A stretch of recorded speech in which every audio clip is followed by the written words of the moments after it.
저희가 방송에서 흔히 97회로 이야기를 합니다. 그래서 방송 때마다 그 상황을 이야기하고 또 대책을 세운다고 하지만 포항 시민들만큼 이렇게 직접적으로 느끼지 않는 이상은 사실 둔할 수밖에 없습니다. 그래서 오늘 토론회에서 많은 대책들과 그리고 질문이 이어졌으면 합니다. 그동안 사실은 지진하면은 다른 나라 이야기라고 생각했는데 큰 규모의 지진이 발생을 했고 또 그런 지진의 여파와 또 느낌을 타 지역에서도 물론 느낍니다. 하지만 포항만큼 직접적인 피해를 입은 곳이 없기 때문에 오늘 이 토론이 정말 실질적인 도움이 되는 장이 됐으면 좋겠습니다.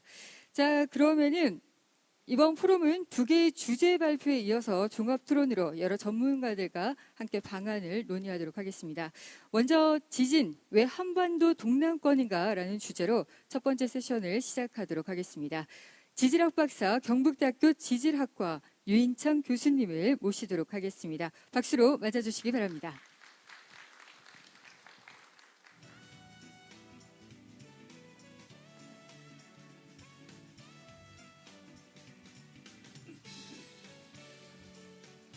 네, 안녕하십니까. 경북대학교 유인창 교수입니다.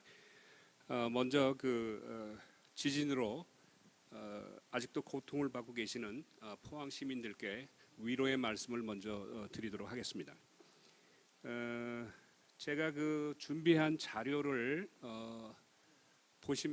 보면서 설명을 드리도록 하겠습니다. 지금 이 앞에 보이는 것은 제목을 이렇게 적어놨습니다. 지진, 왜 한반도 동남권인가? 말씀을 안 드려도 한반도 동남부가 어딘지를 잘 아실 겁니다. 근데 제가 구글에서 이 사진을 이렇게 자른 이유는 한반도 동남부를 가만히 보시면은 중심부예요. 동해, 남해, 서해, 그다음에 일본을 다 아우를 수 있는 동해 전체를 다 아우를 수 있는 딱 중심부에 위치해 있는 지역이 동남부이고 포항시가 거기에 정확하게 중앙에 위치하고 있어서 이 사진을 골랐습니다. 여기 잘 보시겠지만 요 일본이 이렇게 있고요. 일본 하면은 너무나 잘 아시는 것처럼 지진이 굉장히 많이 발생하는 나라죠. 여기 까만색으로 이렇게 표시된 지역이 굉장히 깊은 바다, 해구라는 지역입니다. 요 해구라는 지역은 여기 보시면 요 지역이 태평양이고요. 요 밑부분이 필리핀 해라고 얘기를 합니다. 너무나 잘 아시는 동해고요. 요 태평양 해저가 이쪽 밑으로 들어가고 있어요. 그래서 여기가 이제 굉장히 깊은 바다가 형성이 되고 2011년 3월 11일 날 일어난 동일본 지진 기억나시죠? 이 규모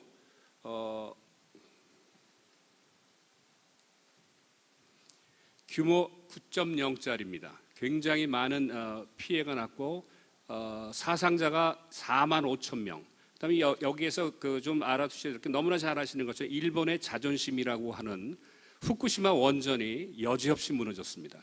이걸 말씀드리면은 지진에 대해서는 어떠한 안전한 지역이 없습니다. 그래서 지진은 항상 대비를 하고 항상 준비를 해야 된다는 것을 말씀드리기 위해서 이 화면을 마련했고요. 아까 그림에서 보셨던 것처럼 이 일본에 보면은 특히 동부, 일본의 동일본 지진 지역에서 지진이 굉장히 많이 발생을 하고 있습니다. 근데 가만 보면은 오히려 이쪽 서일본이라고 그러죠. 서일본에는 지진이 잘 발생을 안 해요. 그런데 여기에 획기적인 변화가 일어나기 시작한 게 1995년도 1월 달에 고베에서 효고현이죠. 고베에서 일어난 지진입니다. 그래서 일본은 그 이후부터 1995년부터 지진에 대한 대응하는 모든 법령과 내규를 바꾸기 시작합니다. 그래서 현재까지 오고 있는데요. 이와 같이 일본에서 지진이 많이 발생하는 이유는 조금 아까 말씀드렸던 것처럼 태평양 해저가 밑으로 이렇게 들어가죠. 그러면서 여기서 이제 힘이 축적이 돼 있다가 한꺼번에 방출이 되기 때문에 이런 일본에서 지진이 많이 발생을 하고 있고, 아울러 화산이 많이 발생을 하고 있습니다. 이와 같이 일본은 지진과 화산이 굉장히 많은 나라고요. 그다음에 여기서 더 나가서 우리나라하고 일본을 보면은, 중국을 보면은 아까 태평양 해저가 땅 밑으로 들어가는 거하고는 좀 다르죠. 그래서 일본, 중국과 한반도는 일본과 좀 대비가 돼가지고 내륙에 위치하고 있기 때문에 지진이 잘 발생하지 않는 지역으로 알려져 있습니다. 그래서 그거를 저희는 그동안 지진의 안전지대라고 알고 있었습니다. 그러나 이 지진의 안전지대라는 것은 세상에 없습니다. 지진의 안전지대라는 것은 지진이 절대로 발생하지 않는 지역이 아니고 상대적인 개념으로 이해를 하셔야 됩니다. 일본에 비해서 상대적으로 지진이 덜 발생하고 중국에 비해서 상대적으로 지진이 덜 발생하기 때문에 안전지대라는 거지, 지진이 절대로 발생하지 않는 안전지대는 아닙니다. 자, 그런데 우리나라에서도 서서히 변화가 일어나고 있는 것을 그 전부터 우리는 느껴왔었어요. 그런데 그거를 이제 잠깐 보여드리면은, 지금 이 그림은 무엇을 말씀드리냐면, 우리나라에서 지진의 관측이 시작된 게 1978년부터 계기 관측이 시작됩니다. 그때부터 시작해서 지금까지 지진이 발생한 빈도수를 이렇게 측정을 해봤더니 어떤 결과가 있냐면, 한 94년부터 95년부터 조금씩 증가를 하더니 지금은 이와 같이 평균 한 60회 정도 지진이 발생하고 있는 것을 알 수가 있습니다. 제가 왜 1995년도를 얘기를 하냐면요, 이게 일본의 효고현, 고베 지진이 발생한 연도하고 일치를 합니다. 그래서 우리는 그 전까지만 해도 지진이 거의 잘 발생 안 했어요. 그런데 지진이 1995년도를 기점으로 해서 점차적으로 증가를 하기 시작합니다. 증가하는 것뿐만이 아니라 강도도 점차 증가를 해서 현재는 우리가 1년에 지진이 한 60여 회 발생을 하고 있고, 지진의 강도, 규모를 보면은 그전에는 제일 컸던 게 비공식적으로 5.3, 북한에서 일어났던 거죠. 1980년대 5.3이었는데 2016년도 9월 12일 날 경주에서 일어난 5.8이 1위로 기록을 하고, 이어서 작년 11월 15일 날 포항에서 규모 5.4, 2위죠. 역대 두 번째 급으로 지진이 발생을 했습니다. 이것은 이런 통계는 뭐를 얘기하냐면은, 앞으로 우리나라는 점차적으로 지진이 빈도수가 증가를 하고 지진의 강도도 증가를 할 수 있다라는 것을 얘기를 할 수 있고, 그다음에 또 하나 말씀드릴 수 있는 것은, 지금 이 한반도 내에서 일어난 지진의 통계를 보면 거의 50% 정도가 어디에서 발생하냐면은 동남부 지역에서 발생한다는 것을 염두에 두셔야 될 것 같습니다. 자, 그러기 위해서 제가 이 화면을 마련했고요. 이 다음 번을 보시면은, 그러면은 지진이 왜 발생하느냐? 이거는 너무나 요새는 초등학교 학생들도 너무나 잘 압니다.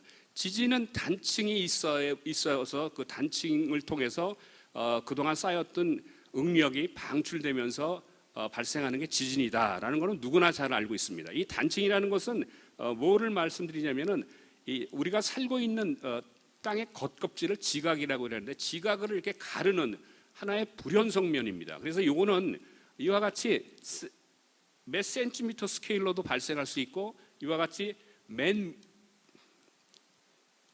미터 스케일로도 발생할 수도 있고, 수백 킬로 단위로도 발생을 할 수가 있습니다. 그래서 이런 단층이 있기 때문에 지진이 발생을 하죠. 그래서 아까도 말씀을 하시는 시장님께서 말씀을 하셨는데요. 단층에는 세 가지 종류가 있습니다. 뭐 너무나 잘 아시는 거죠. 정단층. 이거는 단층면을 따라서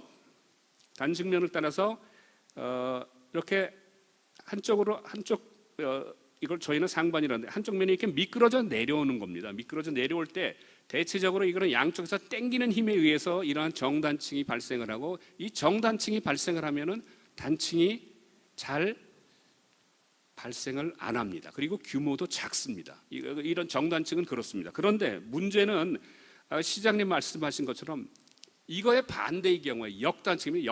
역단층이라는 것은 이와 같이 양쪽에서 밀어붙이는 힘에 의해서 한쪽이 밑에서부터 위로 치고 올라가는, 이거를 역단층이라고 이야기를 했는데, 이 역단층이 우리한테 굉장히 많은 피해를 주는 지진을 일으킵니다. 그래서 이 역단층이 있는 지역을 굉장히 조심을 해야 된다는 것을 두 번째는 말씀을 드릴 수가 있고요. 그 다음에 또 하나 우리가 주목해야 되는 것, 단층은 이 옆으로 이렇게 스쳐 지나가는 단층입니다. 이 옆으로 스쳐 지나가는 단층을 우리는 주향 이동 단층이라고 얘기를 하는데, 이 세 가지 단층 중에서 정단층은 사실 우리한테 피해를 잘 안 줍니다. 피해를 줄 수는 있긴 하지만은, 근데 정말 피해를 많이 주는 단층은 역단층과 주향 이동 단층입니다. 그래서 재작년에 일어났던 경주 지진은 이와 같은 주향 이동 단층에 의해서 지진이 발생을 했고, 11월 15일 날 포항 흥해 지역에서 일어났던 단층은 조금 아까 전번에 보였던 역단층과 이와 같은 주향 이동 단층이 합쳐져서 일어나는, 그래서 우리가 피해를 크게 일으켰던 그런 단층으로 기억하시면 되겠습니다. 이거는 뭐 굉장히 일반적인 말씀을 드린 거고요. 이것도 일반적입니다. 흔히 그 기자분들께서 저한테 계속 전화가 오는 것 중에서 이제 진원이 뭐고 진앙이 뭐냐.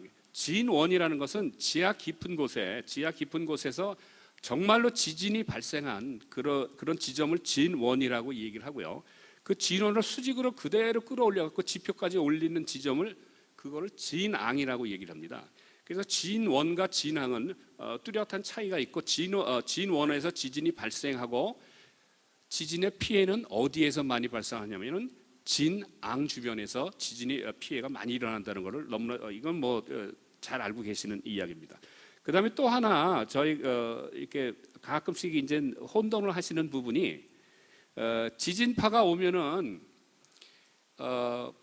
피해가 많이 일어나는데 어떤 파에 의해서 피해가 많이 일어나느냐를 이제 질문하시는데, 지진파가 오면은 제일 먼저 도달하는 파가 있습니다. 그걸 저희는 P파라고 얘기를 하고, 그 다음에 두 번째 도달하는 파를 S파라고 얘기를 하고, 그 다음에 세 번째 도달하는 파를 표면파라고 얘기를 하는데, P파하고 S파는 사실 우리한테 피해를 안 줍니다. 그래서 이 세 번째 오는 표면파 때문에 우리가 굉장한 재산상의 피해를 입고 인명의 피해가 나는 게 이 표면파 때문에 피해가 일어나고 있습니다. 그래서 흔히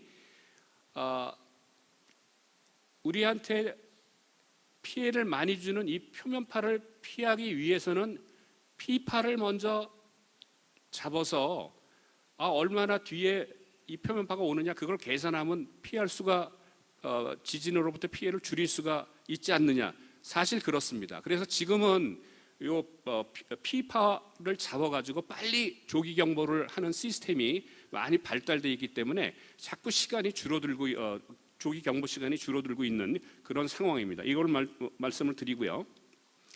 그 다음에 이제 규모와 진도를 이제 또 많은 분들이 이제 혼동을 하시는데요.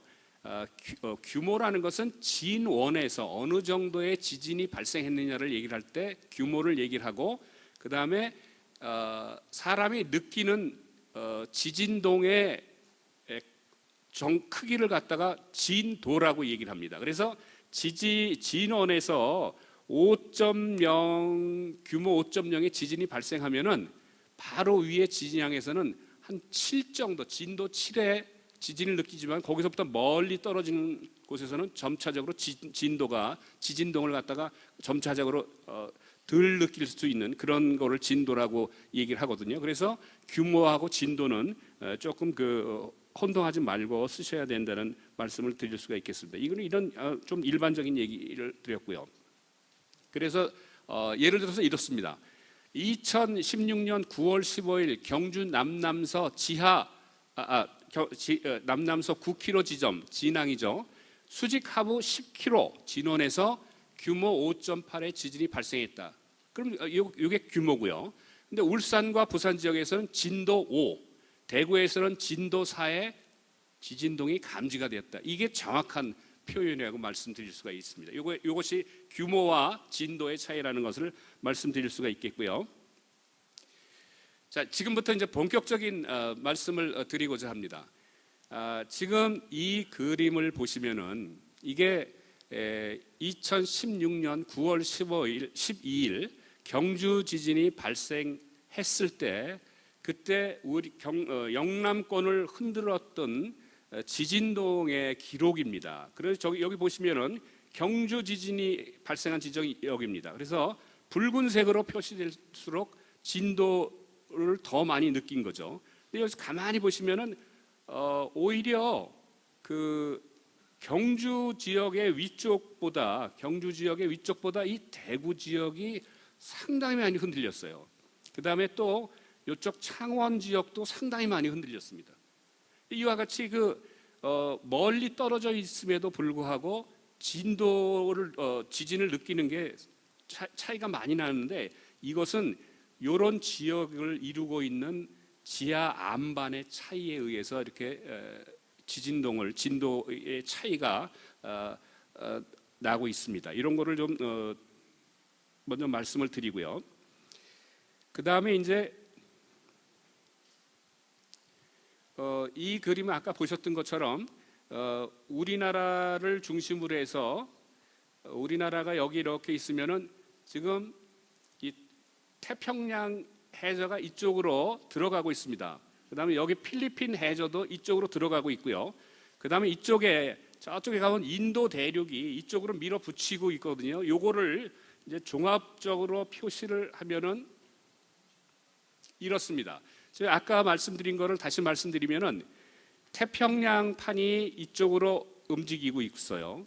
그 다음에 필리핀 해가 이쪽으로 움직이고 있고 인도판이 이쪽으로 밀어붙이기 때문에 우리나라에는 현재 어떠한 힘이 지탱이 되고 있냐면은 이런 방향에 거의 동서방향의 압축력이 작용을 하고 있습니다. 이 동서방향의 압축력 때문에 이 한반도에서 지진이 일어나게 되고 이 한반도에서 일어나는 모든 지진의 원인은 동서방향의 압축력. 동서방향의 압축력은 태평양과 필리핀 해와 인도 대륙이 밀치는 힘에 의해서 합력에 의해서 이와 같이 힘이 작용을 하고 여기에서 이제 여러 가지 지진이 발생을 하게 된다는 것을 먼저 말씀을 드릴 수가 있겠습니다. 자, 그러면 두 번째로 단층에 대해서 아까 말씀을 드렸는데요. 그럼 왜 동남부에서 이렇게 지진이 많이 발생하느냐? 여기 보시는 것처럼 경주 지역이 여기 있고요. 포항이 여기 있습니다. 그다음에 울산, 부산 여기를 따라서 이런 단층들이 잘 발달이 되어 있는데요. 이런 방향으로 발생하는 단층을 갖다가 양산 단층이라고 이야기를 하고요. 그다음에 거의 같은 방향으로 발달하는 단층들, 뭐 자인 단층, 밀양 단층, 모량 단층, 동래 단층, 뭐 이런 단층들을 묶어서 양산 단층대라고 얘기를 합니다. 여기에 또 하나는 울산을 따라서 이렇게 올라오는 이런 방향의 단층이 있는데 요 단층을 울산 단층이라고 이야기를 합니다. 이 한반도 동남부에는 이와 같이 단층이 아주 잘 발달되어 있습니다. 이런 동남부에 단층이 잘 발달되어 있기 때문에 이 단층들이 조금만 움직여도 지진이 발생할 수 있는 아주 좋은 조건을 갖추고 있다고 말씀드릴 수가 있겠습니다.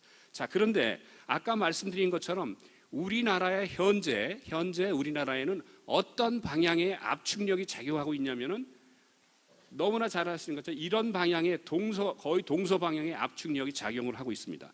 그걸 보시면은 이렇게 동서 방향의 압축력을 작용을 하고 있으면은 여기에 보이는 요 양산 단층이라는 단층이 어떻게 움직일 거냐면 위에서 봤을 때 이거 북쪽이고 남쪽입니다. 이렇게 밀어붙이니까 요쪽은 일로 가고 요쪽은 일로 가고, 그러면 이게 단층이 아까 말씀드리는 주향 이동 단층으로 되겠습니다. 그럼 주향 이동 단층이니까 여기 요 단층을 따라서 지진이 아주 잘 발생할 수 있다고 생각이 드시죠? 그래서 실질적으로 2016년 9월 12일 날 여기에서 규모 5.1짜리, 5.8짜리, 4.6짜리 지진이 연이어서 발생을 했습니다. 그게 그 9월 12일 날 발생한 경주 지진입니다.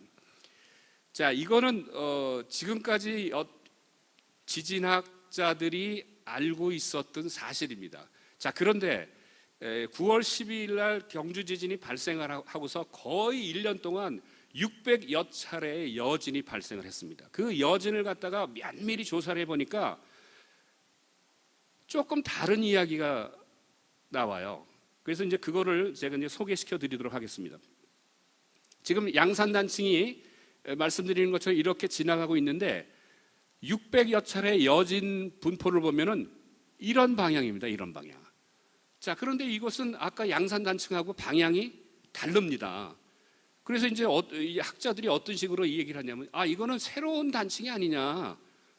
그럴 가능성이 있었습니다. 그래서 그 전까지는 이러한 양산 단층들은 지표까지 노출이 되어 있기 때문에 연구하는 사람들이 이건 양산 단층이고 양산 단층에 의해서 이번 지진이 발생했다라고 짐작을 했는데 양산 단층이 움직인 증거는 하나도 없습니다.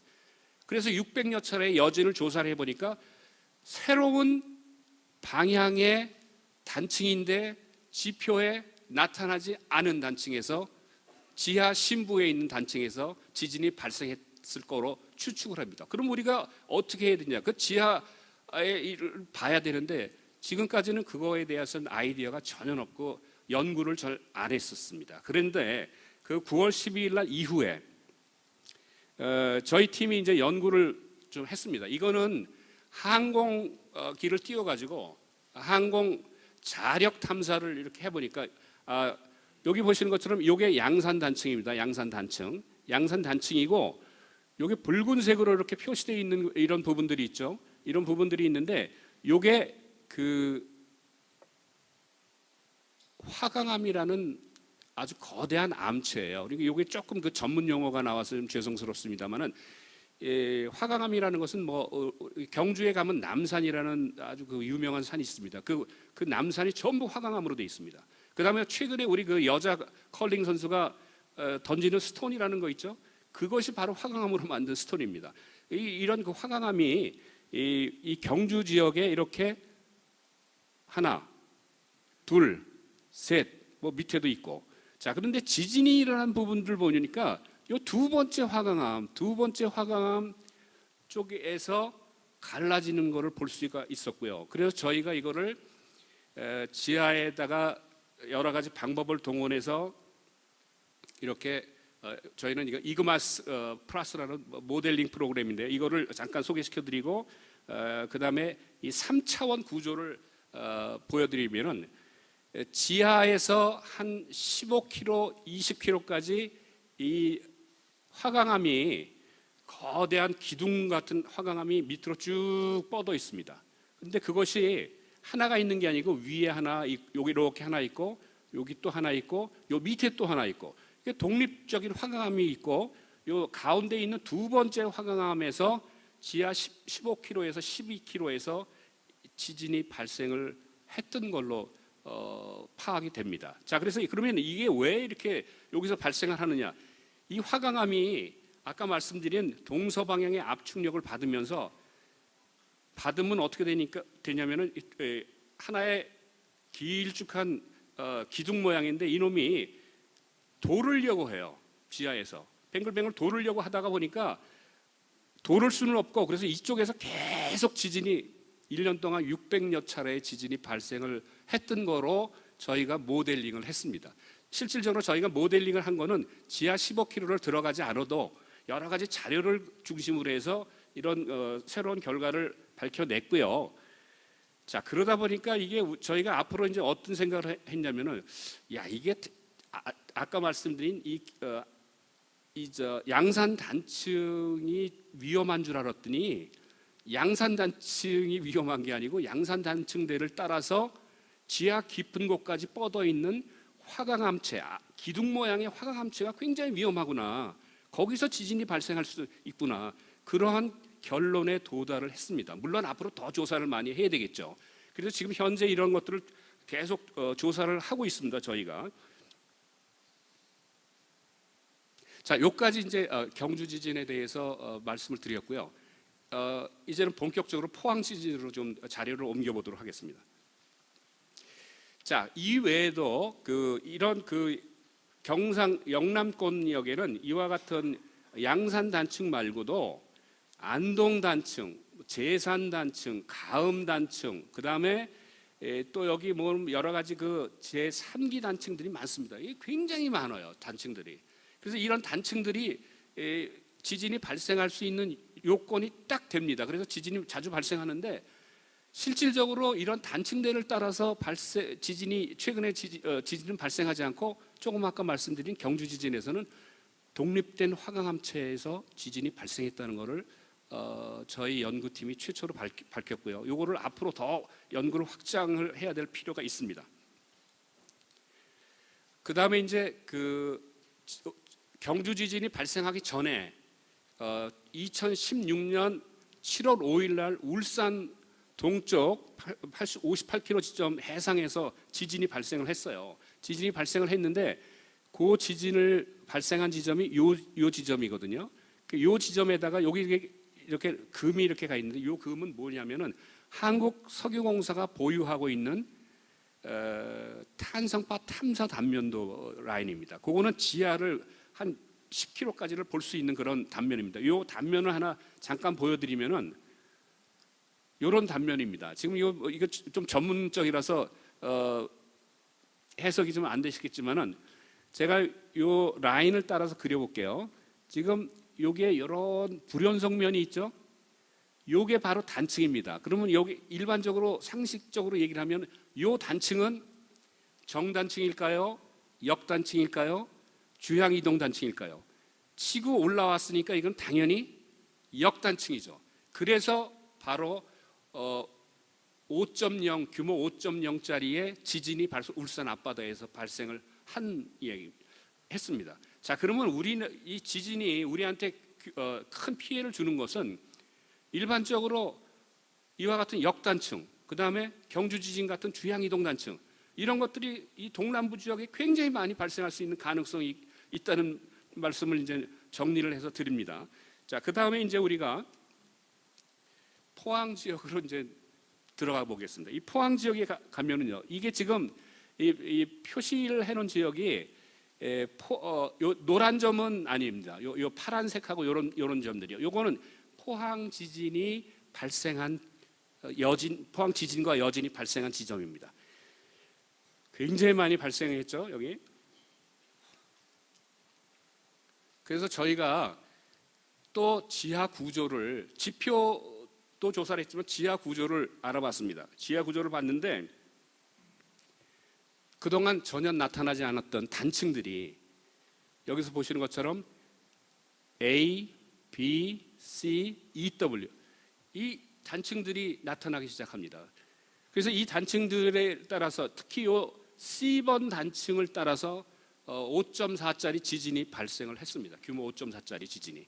자, 그래서 저희가 이거는 지표상에 전혀 나타나지 않는 아무도 몰랐던 단층이에요. 그래서 지진이 발생한 이후에 저희가 이제 그쪽에다 중자력을 항공 자력을 띄워가지고 이 지역의 밑에 10km까지를 이렇게 조사를 해보니까 여기도 굉장히 조금 위험할 수밖에 없는 그런 구조가 보였습니다. 그거를 이제 좀 말씀을 드리면은 지금 아까 말씀드리는 여기가 양산 단층이 이렇게 지나가죠. 이 지역을 좀 확대를 해보겠습니다. 여기 양산 단층입니다. 양산 단층이 이렇게 지나가고 여기가 칠포 해수욕장입니다. 칠포 해수욕장. 지진이 난 지역이 여기입니다. 여기 보면은 동그란 형태가 보이십니까? 이게 지하 10km에 있는 독립된 화강암체입니다. 이게 지표상에서는 전혀 나타나지 않아요. 왜 그러냐면은 퇴적층이 한 2km 정도의 퇴적층이 깔려 있기 때문에 볼 수가 없습니다. 그래서 저희가 중자력 탐사를 해가지고 보니까 이와 같은 동그란 독립적인 화강암체가 지하에 있다는 것을 알아냈고, 요거를 갖다가 요 화강암체 이쪽 부분에 단층이 딱 자르고 있는 거를 저희가 이제 알아냈고요. 그거를 따라서 단면을 보시면은 아까 이제 이 동서단면이거든요. 이쪽이 동해 쪽이고 이쪽이 내륙 쪽입니다. 양산 단층이 여기 지나가고 있고, 지하 깊은 곳에 이런 화강암체가 있고, 화강암체 한쪽 면을 따라서 지진이 일어났는데, 이 단층이 소위 말해서 밑에서부터 치고 올라오면서부터 옆으로 삐껴 지나가는 소위 역단층을 겸비한 주양 이동 단층입니다. 그래서 여기에서 바로 규모 5.4의 지진이 11월 15일 날 발생을 하게 됩니다. 자, 그러면 이게 좀 시간이 조금 30분 됐네요. 요걸 비교해 보면은요, 여기가 포항 지진이 일어났고 여기 경주 지진이 일어난 지역 한 40km 떨어져 있죠. 자, 경주 지진은 여기 보면은 이게 해변가에서 갖고 노는 비치볼 같은 거죠. 이렇게 생긴 거. 요거는 우리가 지진이 일어났을 때 처음 어떤 모션을 취하느냐에 따라서 표시하는 건데요. 요거 보면은 요거는 주향 이동 단층을 확실하게 얘기를 해줍니다.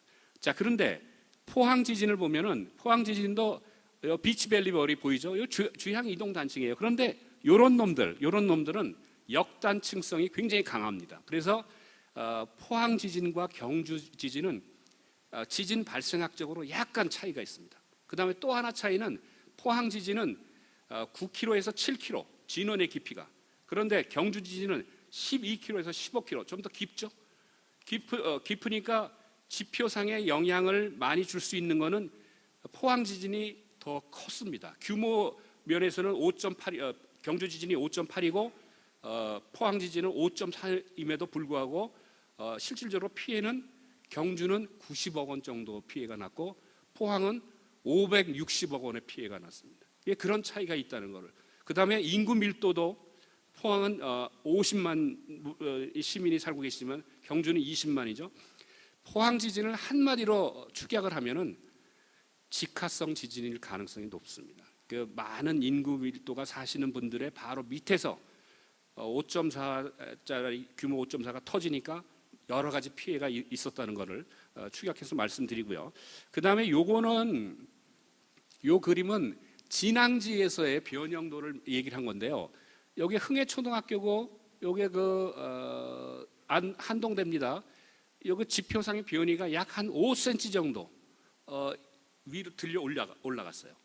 그래서 여기 단층이 이렇게 있고 여기 또 단층이 이렇게 지나가면서 양쪽 단층이 움직여갖고 이놈이 위로 싹 솟구쳐 한 5cm 정도 솟구쳤거든요. 그거에 의해서 이쪽 지역이 굉장히 많은 피해를 입었습니다. 그 피해를 좀 보시면은 좀 이렇습니다. 지금 보시면 이건 흥해초등학교예요. 흥해초등학교인데 흥해초등학교에서 참 재미난 사진을 찍었는데 이 흥해초등학교 본관 건물을 69년도에 졌다고 합니다.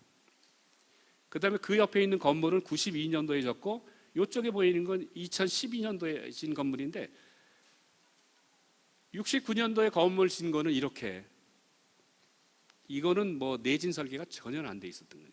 그러니까 이런 피해를 입고 지금 이거 아마 허물어야 될 걸로 알고 있고 허물고 있는 중입니다. 자, 그런데 92년도에 진 건물은 이렇게 내진 보강을 해놨어요. 그러니까 좀 괜찮았거든요. 그런데 2012년도에 제 건물은 전혀 손상을 안 받았어요. 제가 이 그림을 왜 보여드리냐면은 우리가 앞으로 포항 주변 동남부에서는 규모 5.0짜리의 지진은 항상 온다고 생각을 하셔야 됩니다. 그 답은 여기 있습니다, 지금. 그럼 어떻게 해야 될 거냐? 아까 시장님께서도 말씀하셨던 것처럼 우리 한국소 사장님께서 말씀하신 것처럼 지진 막을 수는 없죠. 그러나 앞으로 지진이 발생하면은 지진하고 같이 살아가야 될 거 아닙니까? 그럼 어떻게 살아갈 거냐? 이 그림이 바로 답입니다. 내진 설계를 하시고 보강을 하셔야 돼요. 이게 답입니다. 지진을 막을 수는 없어요. 지금 우리 동남부는 지진이 항시 규모 5.0 지진이 항시 발생할 수 있는 그런 구조를 갖고 있기 때문에 어쩔 수가 없어요. 그럼 우리가 어떻게 해야 될 것인가는 이 사진을 보면서 좀 생각해 보실 필요가 있고요. 그 다음에 이제 이거는 제가 연구를 한 게 아니고 교원대에 있는 경제법 교수가 양산 및 울산 장층 내 발생 가능한 최대 지진의 규모 6.8에서 7.0까지 내다봤죠. 그 다음에 또 하나 말씀드리면은 또 다른 지진학자들은 한반도 전체에서 일어날 수 있는 가능한 지진 규모, 최대 규모 6.8에서 7.48입니다. 자, 그 다음에 요새 동영상 하나가 떠돌아다니는데요. 일본의 중앙정부가 이 아까 말씀드린 일본 이 난카이 지역에 지진이 9.0짜리가 발생했다고 가정을 하고서 시뮬레이션을 해보니까 엄청난 피해가 일어났고 32만 명의 사망자가 발생한다는 거를 얘기를 했습니다. 이거는 시뮬레이션이지만은 항상 대비를 하고 있다는 거를 좀 일본은 이렇게 대비를 하고 있다는 거를 좀 알아두시고요. 우리나라는 특히 동남부 권역에서는 적어도 이런 시뮬레이션을 규모 6.0짜리가 왔을 때, 규모 6.0짜리가 지하 10km에서 발생했을 때 또는 뭐 5km에서 발생했을 때, 4km에서 발생했을 때 이런 정도의 시뮬레이션을 가지고 앞으로 이제 대비를 하셔야 될 게 아닌가 하는 그런 말씀을 드리기 위해서 이 화면을 보여드렸습니다. 자, 그럼 앞으로 우리가 살고 있는 이 동아시아 지진이 올까요? 또 굉장히 큰 지진이? 저는 지질 전문가로서 반드시 온다고 생각합니다.